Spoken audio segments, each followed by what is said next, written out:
meeting of the commissioners. Today is March 10. It's now the appointed hour 1:30, so we'll get started. We don't need a roll call. We'll just move into the action items. Item number 2 on the agenda is we have minutes in hand for our previous meetings on February 24 and March 3, and we need action on those so far. Move to approve the minutes of February 24th and March 3rd. Second. Moved and seconded. All in favor indicate by saying aye. Aye.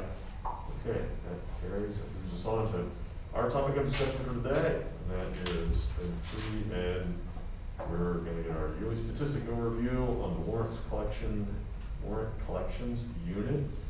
Reese is with us, and apparently going to be the presenter here. And of course, we have documentation, and everybody has that with them, so reference to it. We're ready. No, you're on. I'm going to turn it over to Stacy for a brief introduction, and then I'll get into the data, okay? All right, so this is my first time being part of this presentation group since I started. I, of course, watched the 2019 presentation, and we've spent a lot of time over the last, I want to say, year and a half since I started and became a member of the esteemed Collections Advisory Group, a willing member, I would say, of the group. And we really looked at ways to take the information that was presented in 2019 and boil it down. And that's the product that you see in front of you today. Because, of course, 2020 was the year that it was, we provided both 2019 and 2020, with the exception of the accounts receivable, which we will be presenting at a later date. 2020 accounts receivable is going to look, I'm going to use a very technical term, a little bit wonky. And I think that it will make a lot more sense once we see 2021 and 2022. In 2022, we see 2020 and 2021 together. So the documents that you have in front of you are divided into 3 sections. The first section are terms, the various terms that you're going to hear the 3 of us use today. You're going to hear individuals who are on Zoom with us today that really kind of get to the heart of how does the warrant collections unit do its day-to-day work. Section 2 provides charts and graphs that really get to the heart of what we all want to know, which is what are we achieving as a county based on the work that's done by the warrants collections unit, but then also all of the other departments that provide support, whether that be passive collections or not so passive collections. And then the third section is really a lot of the information, it's the raw data, if you will. So it provides not just what we've determined the important data to be, but all of the backstory data. And so obviously these 3 sections really work together to provide a full picture. We will be focusing on the middle section of the document, and then we will certainly at times refer to either section 1 or section 2. But I think that walking away from this, section 1 and section 2 will be very helpful. If you pick this document up in a month's time, you have a question about what a term means, you've got it right there at your fingertips. So I'll go ahead and turn it back over to Mike. Thank you. Commissioners, do you have any questions in reference to the section 1 glossary of the terms and definitions? Like, honestly, I'm not ready to prove this to what we just got at least yesterday. So, Well, like Stacy said, these are the terms that you'll either be hearing today that is in the document that we use. The only slight correction I can see is on page 2, where we have dunning letters, which we could also call delinquent letters. So if we can move on then to section 2, which is the statistics for collections as well as the warrant collections unit. So a little bit of background, when a person, and we'll get through this later on in the presentation, but when a person is sentenced, they are put on a payment plan. And the payment plan is determined by our policy that if there's no restitution owed, the minimum payment plan is $100 a month. And if there is restitution owed, the minimum payment plan is $250 a month, unless there is an ability to pay assessment conducted on the defendant. So some of the tools that we use prior to getting to what I would call the administrative tools with administrative hearings, collections courts, and driver's license are the 30, 60, and 90-day letters and the final demand letters that we send to the defendants. So if we don't get a response after those 4 types of letters, then we progress into what I call progressive sanctioning, or the administrative tools that are used. So in the top portion of page 4, you'll see that, you'll see that we utilize license suspensions, administrative hearings, which are conducted by me, and the collections court, which is conducted by Judge Brubaker. I'd just like to note that when I came on in 2017, I had 2 staff members, but we did not conduct administrative hearings in our unit at that time. When I acquired 3 more positions in January of 18 from the probation department, that's when we started to administer the administrative hearings. Mike, these numbers all represent collections. Yes, correct? ma'am. Okay. For those years. Yes. Those are warrant collections numbers, but I'm trying to gear it towards overall collections. Yeah. Got it. So, down the bottom graph, the warrant collections warrants overview. The warrants are our enforcement tools, or the strong arm of the law. When we cannot get a defendant to respond to any of our letters or any of our administrative sanction tools, we have to resort to enforcement as far as producing a warrant for that individual to bring them into compliance to their payment plan. So as you can see, we have the data for 2017, 18, 19, and 20. And 20 are basically our numbers cut off around March 12th, March 15th, when we were furloughed. So that's the anomaly for 2020. So you'll see the warrants issued, warrants recalled, how many we released from prison, and the time spent on the warrants, either the recalls or issuing of the warrant in hours. Mike, what's a recall warrant? Recall means if you are a defendant and there's a bench warrant out for you, and you call in and pay your arrears, Oh, then we just recall the bench warrant and basically start over again. okay. All right, so moving, are there any questions on page 4? Moving to page 5. Again, we're talking about the driver's license suspensions.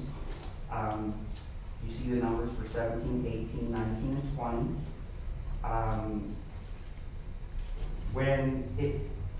If you look at the previous page for 2020, you can see that there's hardly any money for administrative hearings or collections court because of the COVID restrictions.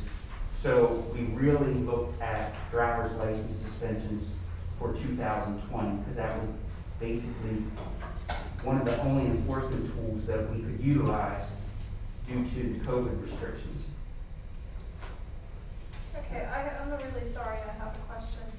I don't have any 2020 information in my packet. There should be 2 documents in your packet. Second packet. I was never looking at the second packet, when I was looking at the first. We're looking at the Side by side. 2020 document. You need a copy? Hang on, probably not. This is. Basically, all the 2019 data is in the 2020 Thank you. document.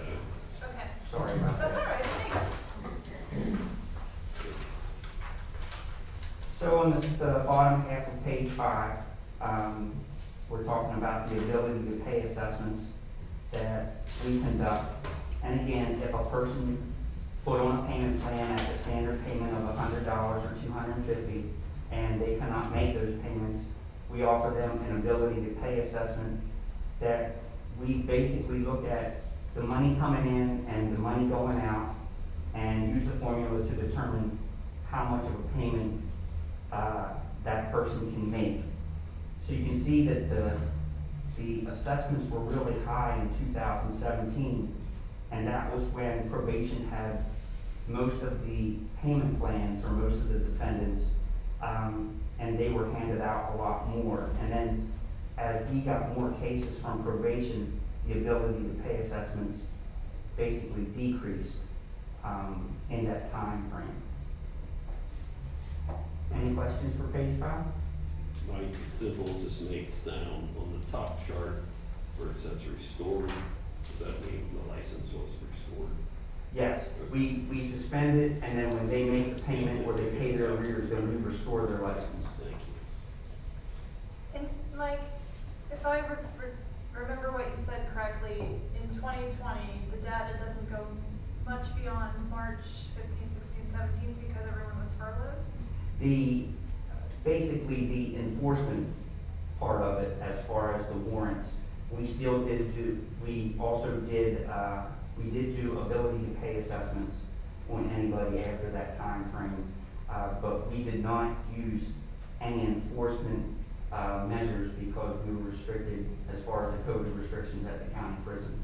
Okay, so like the license suspension overview, that would be then for all of 2020? Yes. Thank you, thanks. All right, page 6. This gives a very true picture and understanding of the collections over the last 4 years. So I came on board in January of 17, and I had 2 staff members. And as you can see in 17, the Warrant Collections Unit in green collected a little under $600,000, which was double what they collected in 2016. And then beginning in 2018, I acquired the 3 enforcement officer positions from the probation department. So naturally they brought about 4,500 cases over with them, so that would naturally make our collections box a lot larger than it was from the previous year. But also, I want you to notice that the probation block, the blue block, has decreased over the years because we took 4,500 cases from them in 2018. We took some more cases from them in 2019. And then in the summer of 2020, we have all the collection cases, all the payment plans, all the collection cases now except 17, and those cases are ones that are in treatment court or specialized court. So naturally, the probation's collections are going to decrease where the warrant collections units is going to increase. Now, if you notice the top number of the graphs, from 6.1 million over to 6.9 million, those are the numbers that are overall collections for Cumberland County for those respective years. So, I don't know if you want to pencil it in there, but I did. For 2017, there was a 17% increase in total collections for Cumberland County. Because 2016, I looked up their data, the collections for 2016 was $5.2 million. So in 2017, we crossed over into our first $6 million year. And in 2018, we had another 12.6% increase. 2019, we were down 1.8%. In 2020, we were up 2.1%. So from $5.2 million in 2016 to a little under $7 million in 2020, the county has increased collections 29.9%. I believe that is pretty phenomenal that the collections has increased that much. My goal for 2020 was to have $7 million for the first $7 million year for Cumberland County. And as you can see, we fell a little short of that. But if we would have had 2 good months in April and May of 2020, we would have surpassed the $7 million mark. So I'd just like to bring that to your attention that your investment in us is working, and we're steadily collecting more and more money each year. The bottom chart, restitution collections, you can see, just the restitution that is brought in, again, that's increasing, except for the 2019 year where we were down almost 2%. Any questions from those two graphs? Mike, I just want to interject with regards to restitution. There is really nothing that anybody here at the county can do to increase or otherwise influence restitution collections. It's really dependent upon what is owed and on each individual case in terms of what's collected. So that's why you'll see that number fluctuating from time to time. It really just depends on the payments that are coming in. One other thing I just did want to note that even though we were in a pandemic last year, Cumberland County had the best collection year. Where did we rank in third-class counties? Third-class county, we've been first in first-year collections for the last 3 years. First.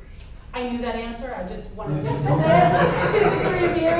Well, and I'll take it a little further. In 2019, we dove into all of the years of collection, and Cumberland County was first in most of them, and that's pretty impressive. All right, so moving on to page 7 then. We're going to talk about accounts receivables, and I'm now going to turn it over to Dana. So I want to take a minute to say, Stacy pulled this together. So we used the chart that, and I'll say we instead of Stacy, but it was Stacy, on Roman numeral 2. It's the chart that the controller's office put together starting last year with 2017 and 18 data that talks about payment plans instead of by document. Because payment plan is important because that's how they control the data. So this is segments of that data because it's a lot of information in a small graph. This pulls out the pieces that we felt as a group were very important to show the real picture of what's going on. So on page 7, the top chart is the age of case by payment activity in dollars. And the important part of this is the little red part of no payment is just a small sliver, and that sliver is getting smaller. The other extremely important piece of this is that big green part, that 0 to 90 days, the 43 million, that is payments within the last 90 days. And that is substantial. So when you look at the age of this receivable, isn't your typical age receivable, but when you look at it by payment plan, it is very current in comparison to our peers and in comparison to what it was before. And when you look at the entire green, it's almost all of it. And the second graph, and the time periods are not the same, and that was intentional. But we want to show the important data about the different time periods.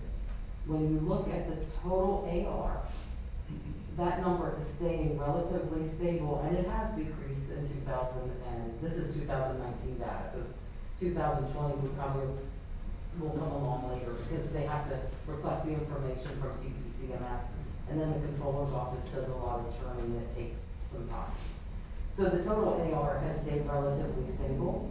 And when you look at the 0 to 90, we want to see an upward trend of that because we want to show that we're collecting more money quicker.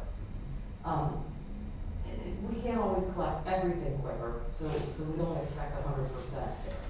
Because for reasons we talked about, people are in prison, different things.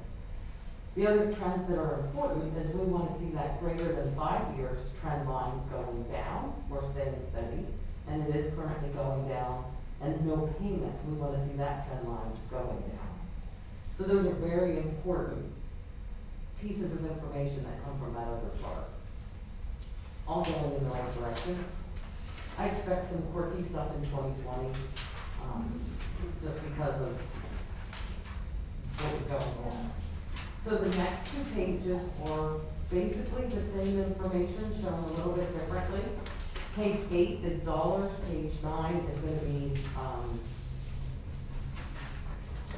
participants, thank you. I couldn't repair participants, going back and forth between the nursing home and everything with the terminology.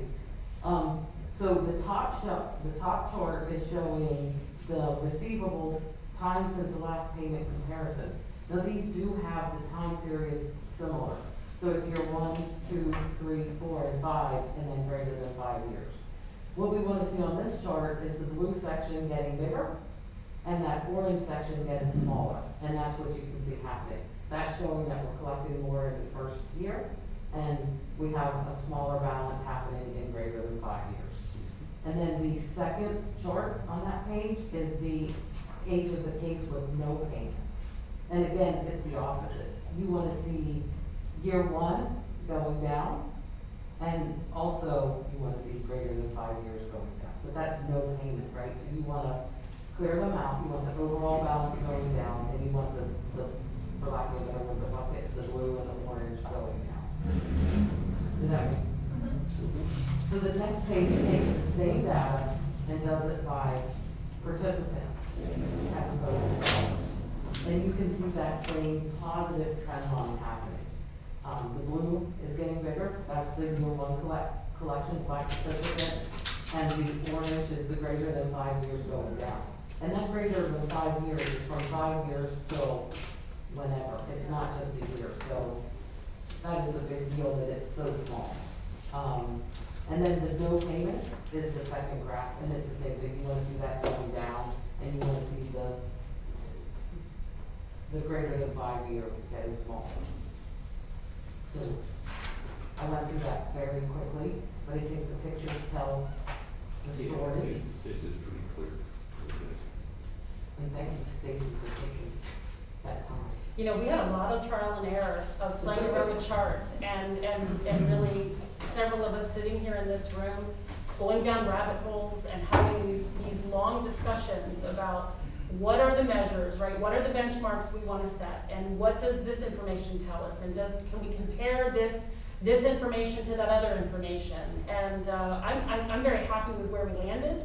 I think it was a lot of blood, sweat, and tears, I think, that went into it, but I think it really does speak for itself. One question. Did, you remember that book I gave you about digital conveyance of data? Yeah. Have you utilized that at all? Because it shouldn't be that much blood, sweat, and tears. So you gave it to me right before the pandemic? Yes, did I? Okay. I have not. Hopefully I washed my hands first, Yeah. so. So I have not. Okay. had a Well, that's, second look it's at an it. excellent reference piece on Okay. how to visually convey data. And instead of struggling through these, we may want to make that resource available to any number of people doing reporting. Because at a glance, you can look through and see a whole plethora of different reporting graphs and such. So maybe next time, instead of finding our way, shortcut that process a little bit. So, but I appreciate the work that went into this. You might want to hand that off to her. Will do. at some point, so. I think I have 3 of your books. You want? I have 3 of your books in a bag to take home to read. I used to make people sign them out, you know. Did you? But yeah, but that's, I do think I have 3 of them. I'm probably gonna end up donating my whole library to the county, so. Are there any other questions then for Dana? Yeah. Moving on to page 10 then. We're gonna look at the payment plans that were paid off. I didn't start tracking this data until 2018, but as you can see, there's a steady increase of payment plans that are being paid off and inactivated because of the zero balance. So, as Dana said, you want to see this chart going higher and higher for the more payment plans that we can get to a zero balance. And then the bottom part of page 10, we thought it was important just to include the prison population. As far as a bucket, there's roughly 880 defendants that are incarcerated with a balance a little bit over $8 million. And then you can see what's not overdue and the amount that is overdue. And I think this also has a direct reflection on the the data from the first year collections, because when a defendant goes to a state prison or even a federal prison, a lot of prisons won't collect money for us. So basically, they become delinquent year after year until their minimum sentence is served. Additionally, if a person is, let's say a person is on state parole supervision for a Franklin County conviction, for a Cumberland County conviction, and they get a new state sentence out of Dauphin County. Well, Dauphin County now becomes the committing county. So when that person goes back to state prison as a parole violator, Dauphin County would start getting the Act 84 money from the Department of Corrections and not Cumberland County. So again, that has an effect on the overall years of collections. Any questions on those two? All right, page 11, we're going to talk about exonerations and the types and the amounts. So the top graph is shows you from 2017 to 20 the exonerations that the Warrant Collections Unit has done for individuals who are deceased, deported, and extenuating circumstances. And I'd just like to reflect on 2018. There was a lot of opioid deaths that year, which reflects in the big blue line a lot larger than the other years. And then you can see on the bottom chart the amounts that the bad debt that was taken off of the books for money owed to Cumberland County that was basically not money that we could collect, uncollectible money. Any questions for page 11? Can you just give some examples of what extenuating circumstances would be? I did bring two sets. One, we got a letter from a nursing home. The person was in a dementia unit and they would not be able to pay, so we exonerated those cases. Another case that I brought was a person who was in a motorcycle accident and they were paralyzed from the neck down. Even though they were collecting Social Security disability, we thought that it warranted exoneration, so we got rid of that person's debt. I think you can see it's a rare instance, right? This is not a huge number where you're exonerating someone for those types of reasons. All right, page 12. This is another graph that really paints a good picture for collections. So in the top chart, you get a breakdown of the collections by disbursement for 2020. And as you can see, the big red part in the middle, that is us, Cumberland County. So out of the $6.9 million, the disbursement back to the county was $3.6 million. And then the state was 1.9, municipalities 250,000, private restitution a little over $1 million, and then the other category. So Stacy broke it down into a dollar bill. So as you can see in the dollar bill graph, the big red portion is us, Cumberland County. So we get almost 53% that is collected and returned to the county. And then in addition, we get a portion of the blue part from the state when they return supervision fees to the county as well. So I think that really paints a good picture of, for every dollar, we're getting 53 cents of it. Mike, what is other, because that's a big chunk. What is it? Private restitution is the big chunk. 0.59 is the other. You did the dollar bill, do you remember? Yeah, that's a really good question. This is the other. What would be included in that? I would just think of the other. I was thinking it might be, I was thinking it might be, All right, I'm looking like at different. insurance, like segregated restitution, or restitutions to a state agency, things of that nature. I see it now, the other's Yeah. $40,000. I was looking at it as 1.9 million, that's the state. Oh, that's a That's state. the My state. error of color. Yeah. And the state does return about 30% of that as long as it's under supervision. Okay, I'm good. So it is substantial. I was gonna look that up this morning, Vince, because I knew it was gonna be asked. What's that? No, I'm looking at the wrong number, right? Yeah. What you have listed as other is really nothing. Mhm. Okay, sorry. All right, so, any questions for page 12? Okay, page 13. Again, this, if you want to actually flip back to the previous page as well, this is the county portion that is dispersed out of all the money that is collected. So the $3.6 million,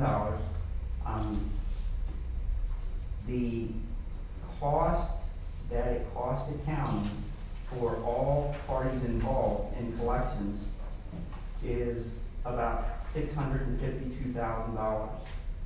And we came up with a date of approximately April 24th.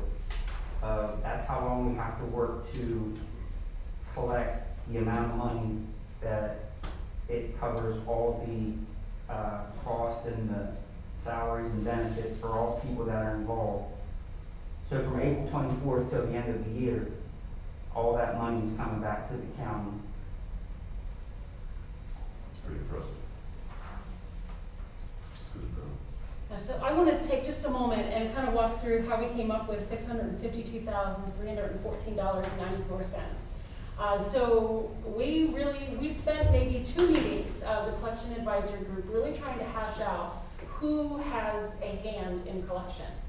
So certainly we have the warrant collections unit, but we also have the clerk of court's office. And they're the ones who are docketing the warrants that are being issued and the recalls and all of the work that goes with that. We have the costs and fines unit. They're taking all of the payments. And so what we did is we took salary and benefits for each of these groups, as well as for the warrant collections unit, all of their other costs, all of their departmental operating costs. And that is what comes up to the $652,314.94. Now I want to point out that instead of trying to go back in time to sort out what it cost in 2019, we actually used figures from the very beginning of this year.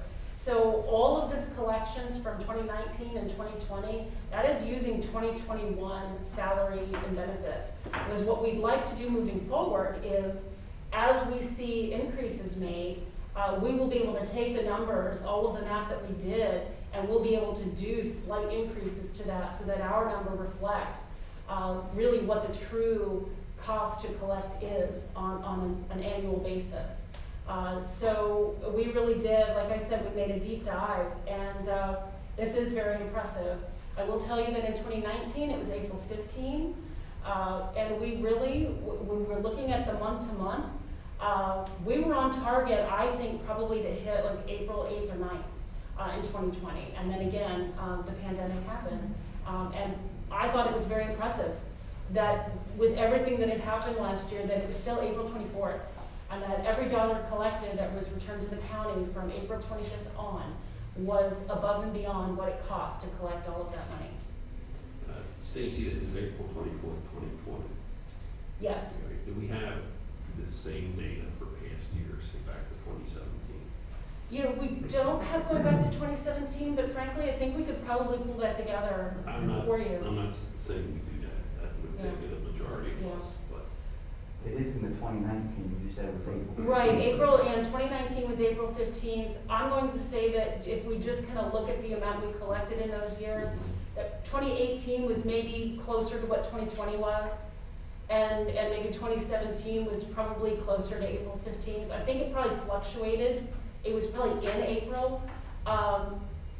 We should know in the next month what our date is this year. Yeah. And I don't know. I have high hopes. I think it's going to be much earlier than April 15th. Well, I guess this is a statement and a question. $652,000. Did you base that off of the money that the warrant collections collected or total overall collection? That is the total overall, so that includes the warrant collections unit, which also includes the sheriff's department. It includes the clerk of court staff, it includes the cost and fines unit with what time they spend collecting payments. And that was based on, everybody provided all of that information, so we can kind of hash that out to come up with a very realistic idea. Is this, obviously we do have it down to the cents, is this 100% the amount? It's probably not, but I think we all agree it's very close. So looking at the county numbers today, the county's at like 1.6 million right now. I don't know what portion of that would just be Right. the collections part, because we do have passive collections, but we're about 1.6 million right now. Okay. Let me ask Dana a question, since it's more of an accounting question, I guess. Obviously, this is an aggregated number, 652,000, the cost of it. So, are we, if this was a manufacturing facility, we would be able to break down the cost of each contributing component to know, to assign essentially the true cost. And the point of doing that would be, then we would know where to apply new resources or detract resources in order to get a higher end output and a better margin. So do you think we'll ever be at a point where we would be able to break down the process enough so that we can tell where applying additional people would have a positive net result on the outcome? So, I'm going to answer that with yes and no, is my favorite answer, maybe. We don't have. She went to politics. Yeah. We don't have a cost accounting center Yeah. that would be exact. We can make estimates.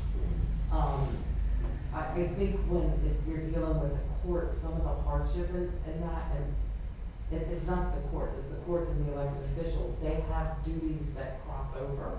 And it may be 5 minutes of this position and 10 minutes of that daily. And so that's very hard to pinpoint it down without and I don't know that the cost benefit would be there of doing it. Well, I think to try to get to that level of precision would be onerous and probably not worth it. But what I'm getting at, and one of the things I think we would hope to accomplish with the performance measurement in general, is to, in general, know which part of the process is costing us and whether that's an inline cost or an out-of-line cost in terms of, averages. That way, when folks come to us and say, I could do so much more if I had 3 more people, we would be able to really analyze that and prove it or disprove it, at least, largely not prove or disprove, because until you actually do it, you're done with it. So there, when you're dealing with accounts receivable of any type, Yeah. there's a portion of accounts receivable that just happen. And that's your free and clear money that costs you very little to collect. Right. But there's always money that's more expensive to collect. Mm-hmm. And what their unit is doing is collecting the high dollar cost of collections. And in a lot of organizations, sometimes that's more expensive to collect the money than it's worth. Well, here, we don't do that cost benefit analysis because we go after, not for lack of a better word, not go after, but we're obligated to collect everything because it is, for lack of a better word, punitive in nature and not meant to be a money maker.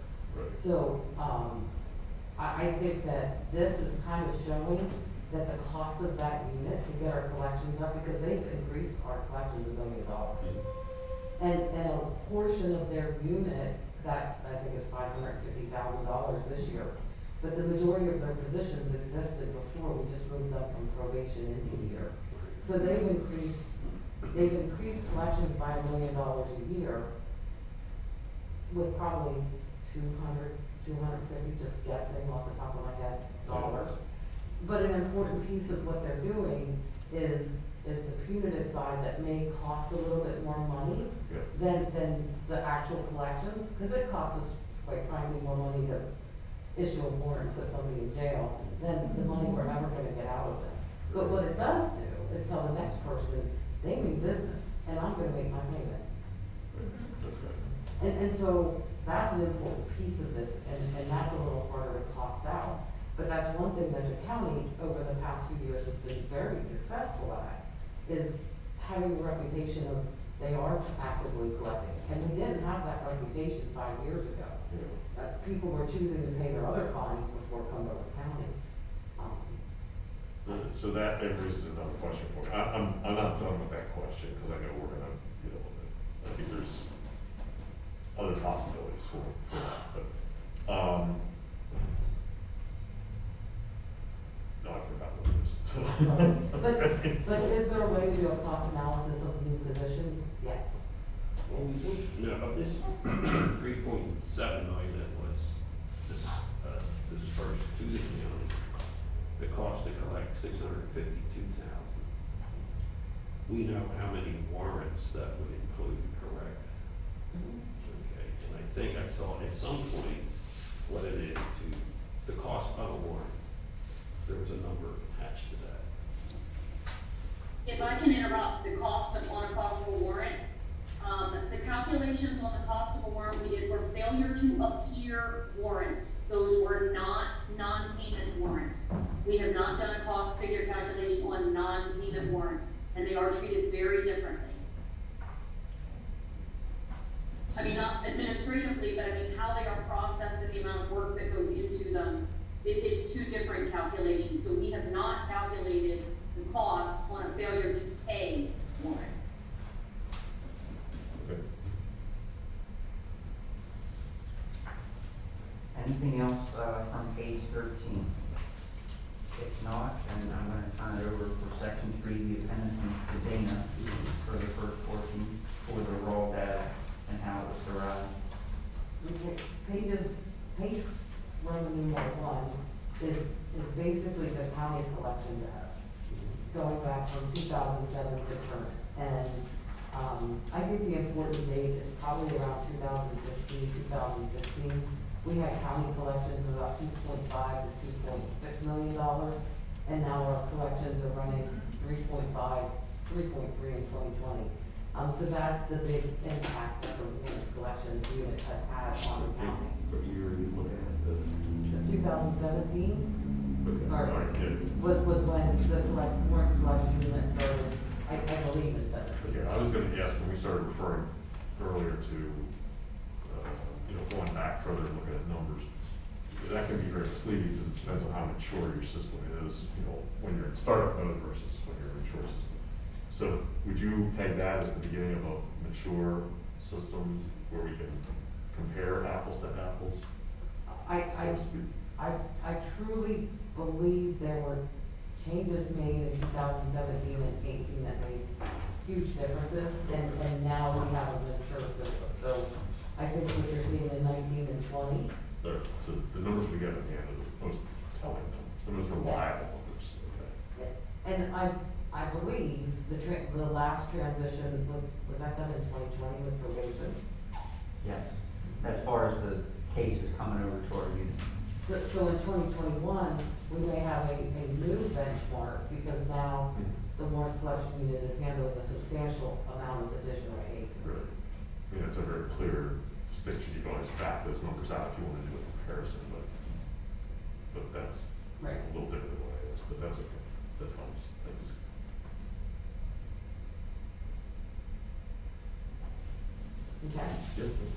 Okay. And about 70% of the county collections are general fund. But all of the county collections help us with our operations and lower general fund costs. And the Roman numeral 2, all those graphs we showed you before, came from this data.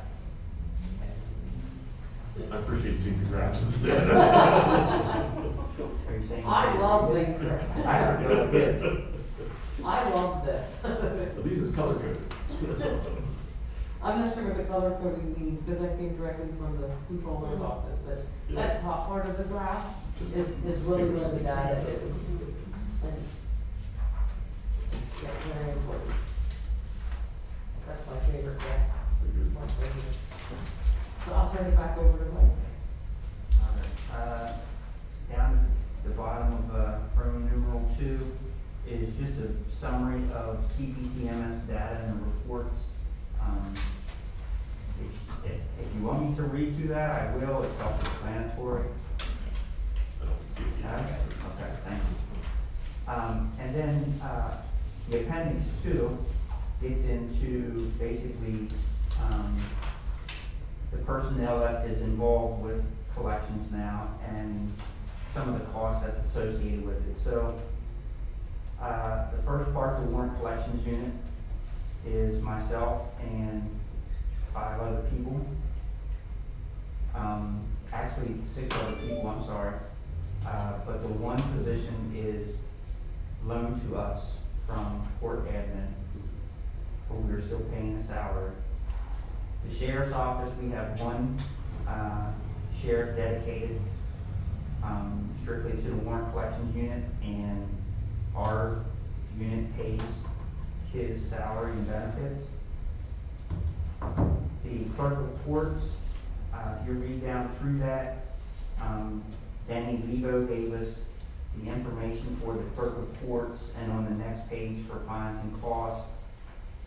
Briefly down in the clerk of courts section, for a point of reference, there are 6 administrative technicians who complete this work in the clerk of courts office. For purposes of this calculation, the average salary was used, and although not all have county benefits, the amount of full benefits was used to establish $67,319.82, which would be used to basically do our paperwork, the warrants, the issues, the recalls, and other paperwork process. And it was determined that it was about 13 minutes utilized for each piece of paper that went through the clerk of court's office for that, and a total for 959 hours.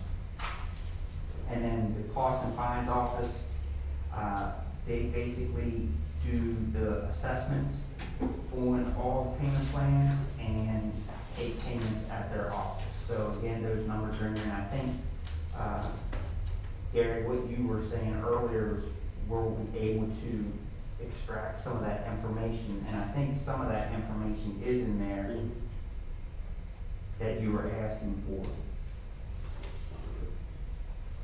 The court admin, we have very little support from court admin outside of Melissa being my boss. I still support it all, come on. I have to say something nice, she's boss. Where are you? Watch it, Mike, I haven't finished your performance review yet. No. Tell her they were due the end of February, should have been.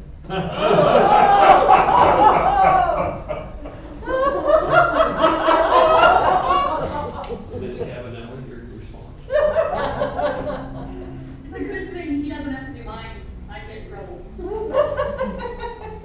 All right, so now I'm gonna turn it over to Stacy to, have her explain how we came down to the cost of collecting $1. Can I add another, just relevant piece in that? And maybe it's better at the end, I don't know, I just want to mention that, even prior to COVID, an arrangement had been made with the warrant unit. I had an employee who was going out on maternity leave, and she is one of our finance people.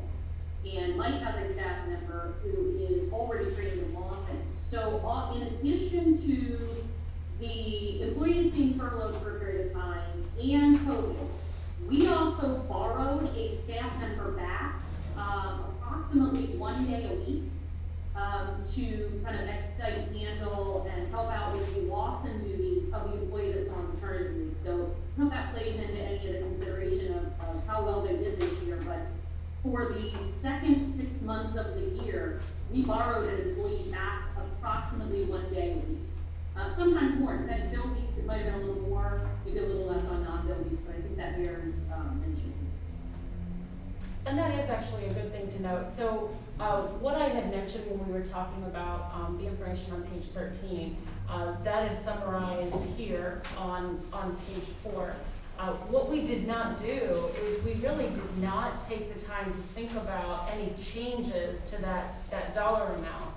due to the changes in 2020 with any furloughs. And so really, I would say that more than likely our chart is probably wrong on the last page of the document, because we really took the entire year of what we had determined for 2019. But it is laid out there. It actually, it provides for you, if we just look at the amount of money that, in terms of the aggressive collections made on the hard to collect cases, they collected a little bit shy of $3.8 million for a cost of $598,000, which is the warrant collections unit. Their full price, if you will, plus the clerk of court's processing. That's really going to equate to a collection of $6.25 for every dollar spent. And again, these are on those hard to collect cases. On the flip side of that, when we look at the total cost of collection, so that's adding in the costs and fines, we're looking at, once you boil that down, we've got the $652,000 and change, and a little bit more than $6.8 million collected. That translates to collecting $10 for every dollar spent. And so the difference between those two numbers is really related to the difficult nature of collecting on some of these hard to collect cases, if you will. But again, I do want to point out that just based on what Melissa just said, I think we were so far in the weeds of discussing what we were going to say, we didn't really think about the fact that, again, that $652,000 is really not representative of 2020. So I think what we really should do is put together and maybe try to come up with some updated numbers to give a true reflection of what would have been spent in 2020 on collections. Thank you. Appendix 3 is just an overview of the warrant collections unit collections versus the operating cost. And the earlier data was historical data that was kind of left in my desk when I came to the county. So I pieced that all together, and you can see again that the county's definitely getting a bang for their buck where it comes to the collection efforts. Appendix 4, the office overview and how the work is done. As I noted earlier, basically when a person is sentenced, a payment plan is set up. We have two standard payment plans, $100 a month and $250 a month.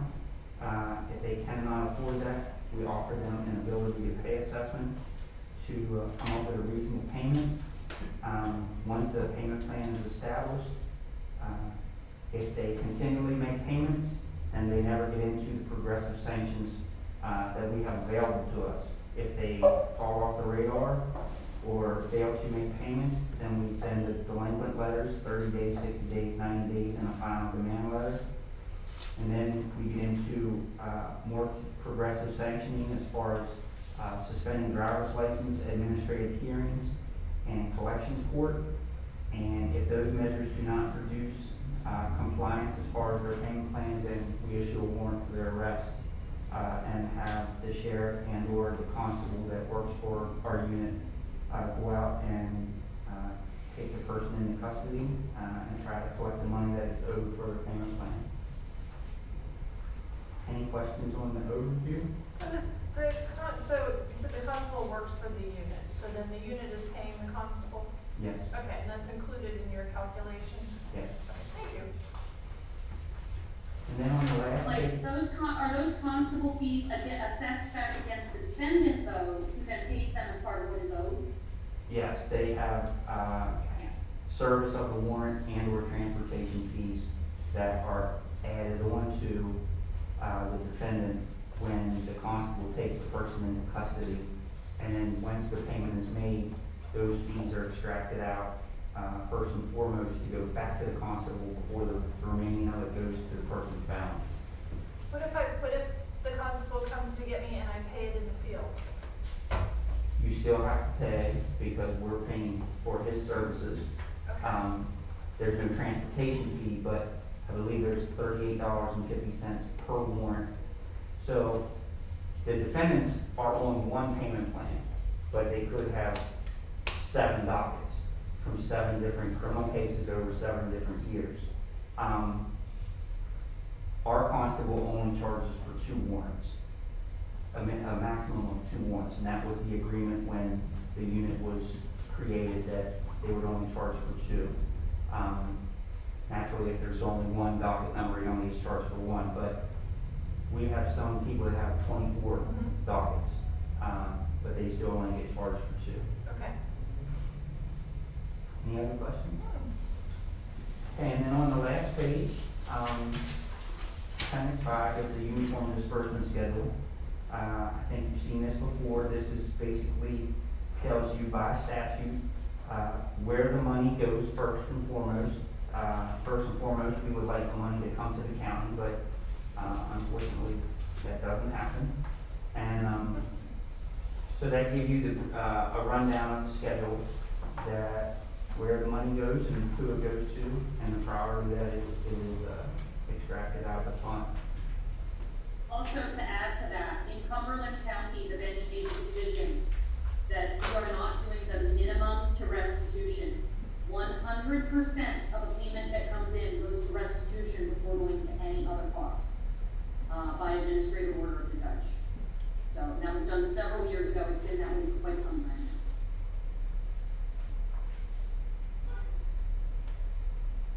Are there any other questions? So just a brief summary.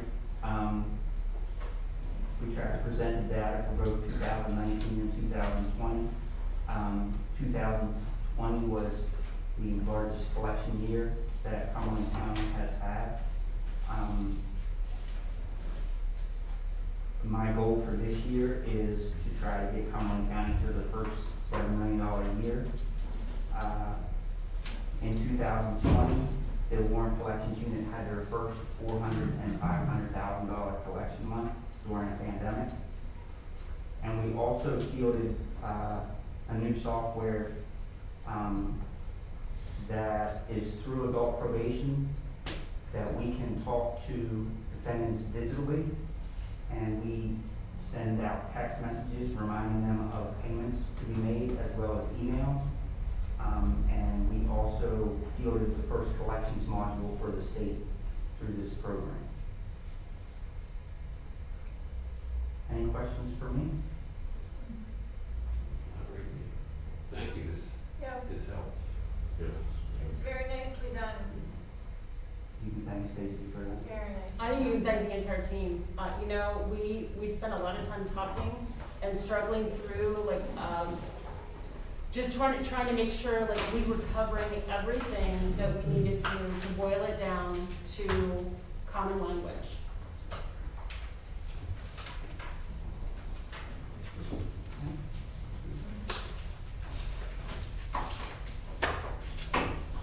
Class dismissed? Nobody else has any questions, we'll, Thank you. All right.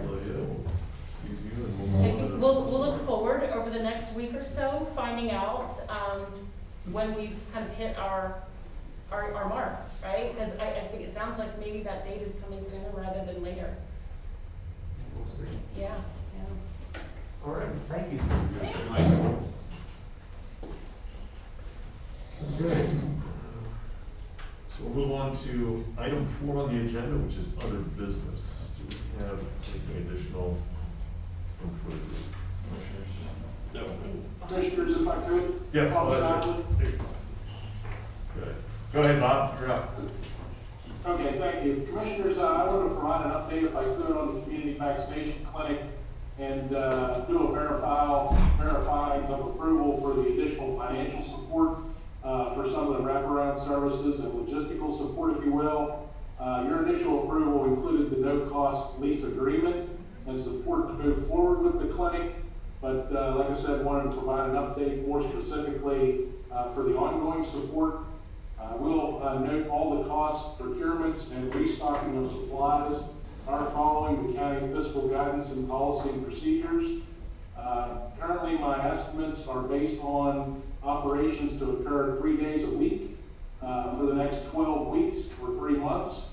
And with those costs, I have approximately $500 in consumable supplies, trash can liners, paper towels, toilet paper, toilet cleaner, disinfectant, sanitizer, things like that. So for instance, like a trash can liner, we're estimating, 10 a day, 3 days a week, so like 360 liners, a roll of 50, we would need 7.2 rolls for about $9.39. While, that kind of seems like a minimal cost, when you start to add that up, week after week, all the items, it certainly does add up. So we are in coordination with finance and facilities, tracking all of those items, so we have that information. Moving on in costs, we have some equipment and hardware. I again estimated about $5,000 for that. So far, we've expended about $2,000. Most of that was $1,800 for some laptops, but the rest has been like laptops, signage, miscellaneous equipment, broom handles, batteries. We're in the process now of trying to procure porta potties for the 3 months, 2 handicap porta potties and a hand washing station to help support the bathrooms that are there would be $2,400. A pending conference form for some, and again, this is if needed, for water, granola bars, and snacks for the volunteers. I did $2,500. And then the most cost would be in our dedicated staff time. I currently have that estimated around $60,000. DPS is doing 2 staff during the weekdays and 3 on the weekends currently. For the time of the clinic and setup and all that, that's about $30,000 on the average hourly rate with some benefits. Sheriffs, 2 per clinic, custodial, intermittently, like once a night, and some partial coverage on Saturdays. So right now I'm looking at about $70,400, give or take. But I just, again, we'll follow all the normal policy procedure with finance, as well as tracking all those costs for any reimbursement or future audits and things like that. So I guess with that, any concerns or input, adjustments that we need to make to the level of support, less, more?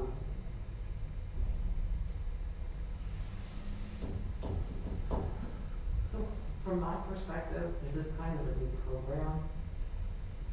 Finance isn't authorized to move contingency around for a new program. So if his estimate's $74,500, could we have approval to spend up to, say, $100,000 before we come back for additional approval? The staff time's a little tricky to track because we're not gonna actually put that in the segregated unit, but, the supplies and things like that. We're kind of asking for the ability to move some stuff around with contingency and probably potentially come in for a budget resolution, because we're gonna have to get money and funding come through, but didn't want to nickel and dime. Yeah, this would kind of a CARES money.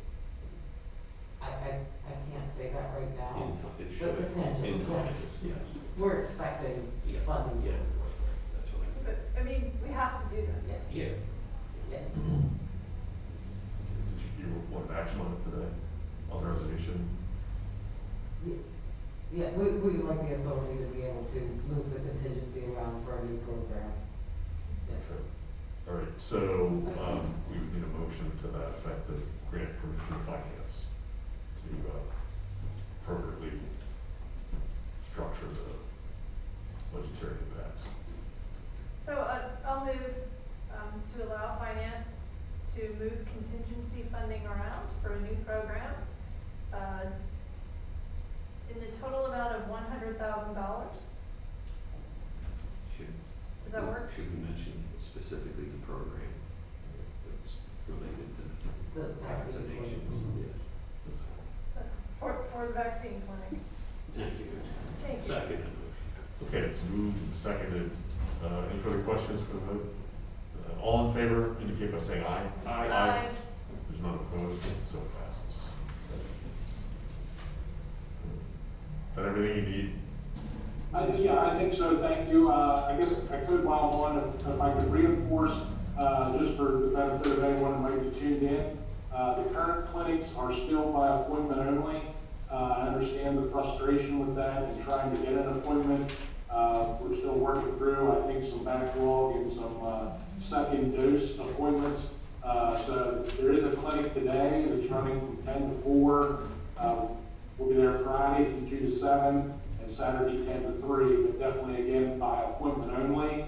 The pharmacy is opening the webpage for appointments intermittently as they receive vaccine and have vaccine verified, but the slots fill almost immediately and then gets closed again. So if everyone can just keep checking that qcpharmacy.com website.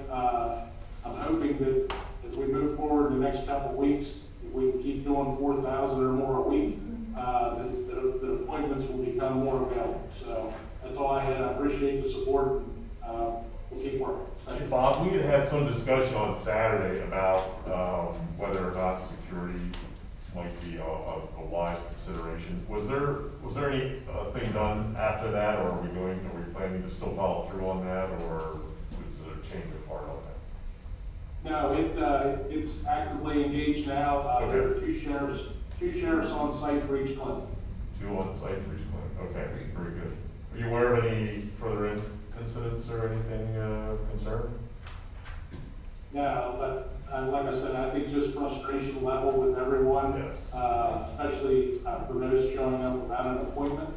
I certainly understand everyone's, just trying to get their vaccination as soon as possible. So the quicker we can get through and keep working to get appointments, the better off we'll all be.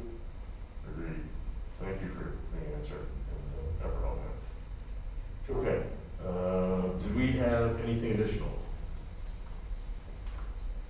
I don't hear anything, so we do have a space on here for any public comment. If we have anyone online, there is no one online, so I assume there's no public comment. Okay, with that, I'll entertain a motion for adjournment. Move to adjourn. We stand adjourned. Thank you all.